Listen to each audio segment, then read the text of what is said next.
上个视频里面我提到一个方案，就是说咱们在视频的评论区下面啊，大家经常会提一些问题，那么我又没有办法去针对每一个问题去单独的做视频来回答。那么我想了一个办法，就是说把大家的这个问题汇总到一个视频里面，然后咱们不定期的发一个视频，然后集体的统一的来回答大家的这个提问。目前看来呢，感觉大家这个反馈好像还不错啊。那么既然不错呢，咱们这个视频就继续。那么连接上一个视频，有几个问题我在上个视频没有回答啊，就是说有小伙伴问诺丁汉森林，这个确实挺冷门的，这是一个很冷门的这个球队。一般来说，像这个咱们这个华语世界里面，大家喜欢的球队都是什么皇马、巴萨呀，什么利物浦啊、曼联呐，这基本上都是这个比较大的这种豪门俱乐部。像诺丁汉森林这种，我是真的在 YouTube 这个平台上头一次遇到，哎，还真的是有，我不知道这位朋友是不是住在诺丁汉，还是说有什么渊源啊？这个真的很少见，很少见，我挺佩服的。诺丁汉呢，其实经常看英超的朋友应该比较熟悉啊，特别是这个城市呢也比较有名啊，经常跟这个中国的一些学校他一起办学嘛，什么宁波、诺丁汉这种大学。那这个球队啊，这是为数不多的，他拿欧冠的冠军次数要多于本国联赛冠军啊。一般来说，咱们一看欧洲这些联赛里面，基本上每个联赛都有这么一个巨无霸式的这种霸主啊，一次拿到过几十个联赛冠军，但是从来没有拿过欧冠冠军。但是诺丁汉是一个例外，这是一个很特别的俱乐部，这俱乐部拿过2次，我没记错的话，应该是连续拿了2次欧冠冠军，但是从来没有拿过这个英超冠军，英国顶级联赛这个冠军，这个就很有意思啊。诺丁汉拿的这2次冠军呢，都是上古时代啊，就是利物浦如日中天的那么几个，那十几年里面有2次是被诺丁汉拿到了，这个很神奇啊。那么这个球队它可以算得上是英国的一支很有历史的这么一个老牌强队，但是呢，在前几年一直经营的不好啊，在前年还是去年才升到这个英超，很不容易。那么升到英超之后呢，这个队其实这2年一直也是在降级区里面啊徘徊。那么为了摆脱降级区呢，这个球队老板呢可是没少花钱啊，这个下了血本啊，不断的去买球员。他的这个模式呢，就是这个诺丁汉从这个英冠升到英超，整个把球员大换血，好像我没记错的话，整个所有的首发都给换掉了。之前英冠的那些球员一个不留，全不要了，全换成就是新的。那搞的这个球队呢是有点像这个雇佣军的这种感觉，他没有自己培养的这种体系，他不是靠自己这个体系打出来的，而是呢靠不断的去买人。这种模式啊，你不能说它有问题，但是呢，确实它在凝聚力方面，它在这个足球整体性上，它跟其他球队顶级联赛里面，其他球队里面，它确实是有很大的这种差距的。咱们看一下这个诺丁汉的这个阵容，其实他买的都是一些什么样的球员呢？其实说实话，这些球员在各5大联赛里面，至少他都能打上这个中游球队里面打上首发、打上主力的一些球员，哎，球员还是蛮有能力的。只不过呢，这些他的这个换手率太高，这个球员打了1个赛季，然后就走了，然后再买再走，再买再走，这个换率太高。正常来讲啊，这个球迷是比较喜欢津津乐道的，就是球队不断的在买球员，因为这种东西我们人的本性嘛。我也喜欢买东西，我特喜欢购物，我隔一段时间我就去买个什么 T 恤啊，买个鞋呀，买个什么，我也喜欢买，因为都喜欢新的东西嘛。球迷也一样，球迷看俱乐部，特别是你喜欢一家俱乐部的时候，每到这个冬窗或者夏窗这个转会窗口一开启，他就希望俱乐部呢能够买，这是人之常情，这太正常了。但是有一个问题啊，就是说一个好的就是可持续发展型的这个俱乐部，首先呢，它要有自己的这种青训体系，能够自己造血，能够不断的产优秀的这个球员。你别管是巴萨还是皇马，他们有不同的模式啊，去挑选，去全世界各地去挑选这种好的球员，小的有潜力的这些球员，包括现在曼城、切尔西、曼联都是有自家青训的。就豪门想成为豪门，一定是要有自己的这种青训体系，一定要能够有产出的，你不能总是靠买，这是其中之一。再一个就是咱们看取得好成绩的这个豪门里面，大部分呢就是他如果上个赛季的成绩不错，那在接下来的在转会窗口期间呢，一般不会有大的动作，除非呢这个主力的球员纷纷离去，那在这种情况下不得已那就叫重建了，是不是？一般来说大批量的去购买球员，这个叫重建。所以诺丁汉森林呢现在最大的问题就是这个球队还没有抓到自己的这个经营的这种模式，还是处在一个大换血频繁换球员的这么一个状态。咱们看但凡是频繁换球员的啊，什么切尔西啊，前2年的这个曼联呐，包括之前的这种埃弗顿呐，你看买人买了很多，但是成绩怎么样呢？切尔西你看最近这2年买了多少球员，他的一线队都快装不下了，有40多名一线队球员，但是刚刚被凯尔特人热身赛里面揍了一个4-1，如果不是那个点球的话，就是4-0，就直接横扫切尔西了。所以切尔西就是你一个球队里面这个人员变化太大，就是容易出现这种问题。一个公司也是这样，一个团体的项目，一个集体，你的这个人员流动隔三差五的出去换人，大家互相之间都还没熟悉呢，或者说刚刚磨合成一个赛季，比如说上个赛季这个切尔西，他为什么能够杀到最后能杀到联赛第6啊？波切蒂诺我一直认为他是有能力的一个主教练，但是你看能杀到联赛第6到最后，那就是状态越来越好，他已经摸索到了啊，经历过半个赛季的这个阵痛之后，这个球队已经摸索到了一套模式，赢球的模式了。那么你需要做的就是下个赛季继续按照这个模式走就行了。如果哪出现了纰漏，你再在这个出现问题的这个地方再去进行针对性的补强就可以了，而不是说我把它推倒重来。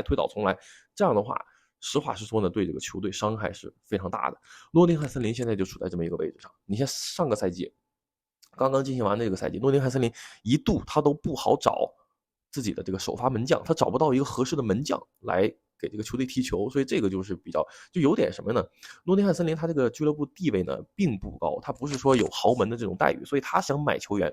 他就跟曼联一样，曼联前几年不也出现这个问题吗？你球队你作为一个豪门，你确实是有底蕴，但是当你没有欧冠联赛踢的话，你这个对顶级球员的这个吸引力啊就开始降低了，特别是呢很多年没有好的成绩，没有冠军的话，你很多好的顶级的球员他不愿意来，没有什么吸引力，我没有欧冠又拿不到冠军，我赌上我职业生涯去那儿干什么呢？但是有一种球员呢，他就是例外，见钱眼开的，比如说像什么博格巴呀，像什么卢卡库啊，这样的球员他愿意去，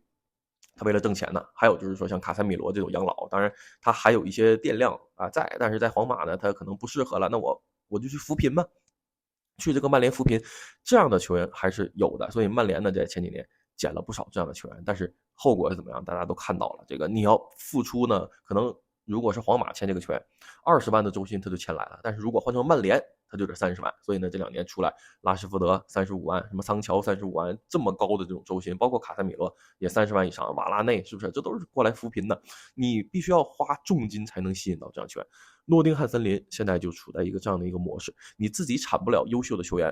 这就没办法，你所有的优秀球员都要从外面来买。所以现在诺丁汉森林他这个球队他最需要做的就是让这个球员啊互相之间熟悉起来，让这个主教练把这个球队捏成一个整体啊。他的主教练是之前狼队的那个努诺桑托，他的这种踢法就是偏那种技术流的这种踢法。那看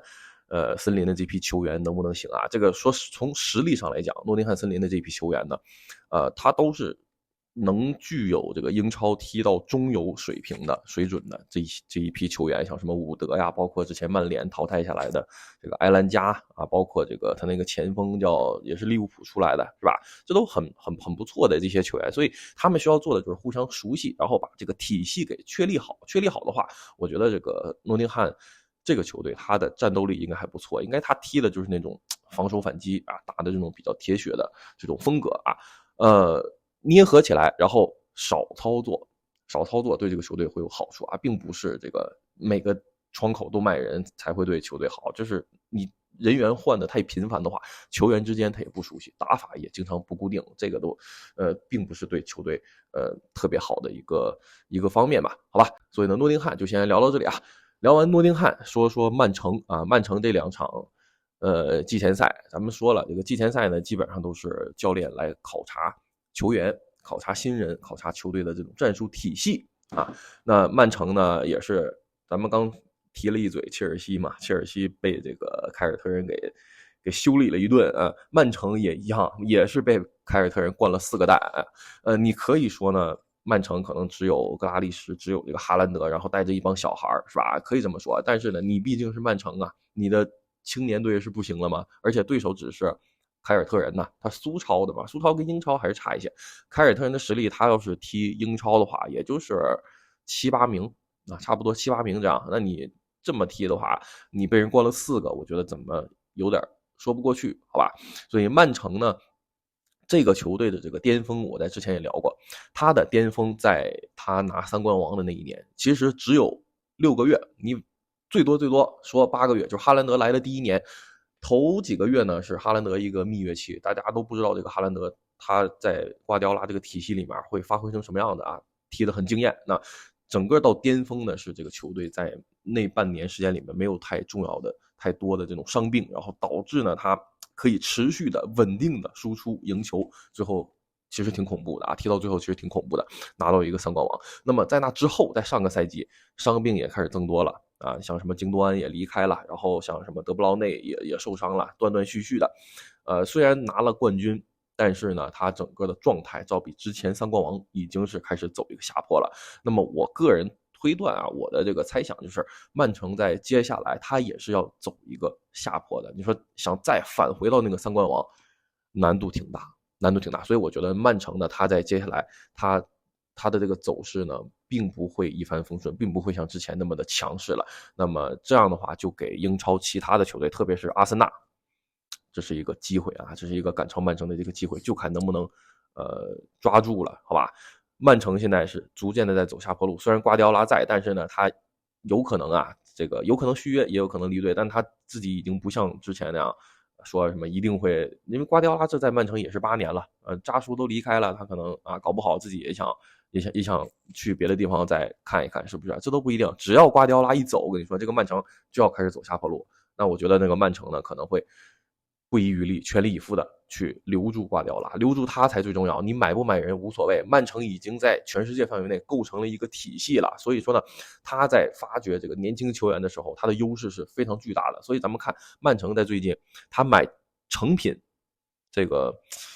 次数并不是很多啊，就是特别我需要的时候，他会严格的控制这种成本嘛。啊，我比如说我花1个亿，那我就剩下的我就少花一点，然后要进进出出，所以他花钱已经开始趋向于理性了，因为他已经构建出来一个体系了，所以这个夏天呢，他的这个转会这个声音也不是很大。那我个人的推断就是，曼城他现在已经要趋于一个往下走的那么一个趋势，就看别的俱乐部能不能抓到机会啊。但是呢，咱们还是要说一下，就是曼城即便他往下走，他也是英超这个争冠的。啊，他处在一个第一梯队啊，他往下走，只不过他之前他是断档一般的存在的，不过现在是回归到这个争冠行列了，是吧？他不是说意味着一下就不行了，没那么快，是吧？这是曼城。那最后再聊一嘴皇马，很多人觉得姆巴佩现在加盟皇马了，皇马是不是就一飞冲天了？接下来明年的这个欧冠没有悬念了？我倒不完全这么认为啊。那么加盟皇马确实对于姆巴佩而言，这是他的一个梦想啊，想要去加盟皇马。那他的偶像既然是 C 罗的话，特别是他要证明自己啊，你看上个赛季这个贝林厄姆在西甲那么多名场面，那么多单骑救主啊，那么多绝杀，让贝林厄姆成为这个皇马的宠儿。那么大家呢就逐渐的淡忘了对于姆巴佩的这个需求，所以姆巴佩现在有点怎么说呢，有点不好办，因为现在队里面呢有维尼修斯，有这个贝林厄姆，你去了你是给人当助手啊，还是说去当老大呀？以这个姆巴佩的性格，肯定是想要去当老大，那他肯定就要开始不断的去卷自己，能卷成什么样的这个未知。再一个是克罗斯退役了，现在皇马的这个中场啊，会传球的并不多。那你看皇马下个赛季怎么样？所以更衣室管理，我倒是不觉得，有安切洛蒂在，所以他在的话，更衣室应该没什么太大问题。就是看球场上这几个巨星能不能擦出火花。这个是皇马最需要做的。咱们都觉得啊，现在皇马有什么贝林厄姆，有维尼修斯，有这个姆巴佩，这一帮巨星全都汇到皇马了。下个赛季不是更容易了吗？因为没有姆巴佩，你都夺得欧冠冠军了，有姆巴佩，这不起飞了吗？如果下个赛季皇马没有欧冠冠军，那尴尬的就是姆巴佩，缺谁谁尴尬，是不是？所以姆巴佩这边他的压力其实是很大的。那你把这个压力给到他，就看他接下来自己怎么踢了。有的时候真的是，一个球队，你比如说欧洲杯夺冠的这个西班牙，它的整体性特别好。假如说给西班牙塞一个姆巴佩，还真就不一定。有的时候你破坏了这种平衡，你破坏了这种团队精神的这种平衡的话，反倒是会被这个球队带来一些更负面的这种影响啊。甚至说你在训练里面啊，在平时这个跟队友这个交流里面，你如果对吧？那种大牌跟大牌之间你出现了一些什么矛盾的话，这个是很不好办的一件事情啊。我个人的看法没有说像其他的这个球迷那样啊，就说啊，皇马一定会怎么样？皇马没有姆巴佩，他拿到欧冠；有了姆巴佩，反而没那么容易。好吧，大家记住我这句话。那今天这个视频呢，再聊这3个问题啊，皇马、曼城、诺丁汉森林，我都聊了。那接下来呢，还有很多球队会有热身赛啊，会有一些东西。那么咱们从热身赛里面，我并不认为啊，我再多说一嘴啊，我并不认为1场或者是2场的这种热身赛就可以观察到这个球队接下来会怎样怎样啊。只不过呢，像什么切尔西、曼城他们进行这个热身赛里面，他展露出了很多的这种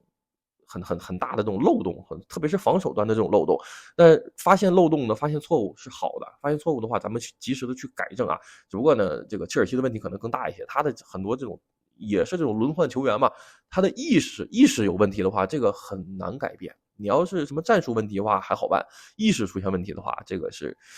不是一个特别好的一个迹象啊？那其实能说的目前就是这样啊。一般来说，你想考察一个球员，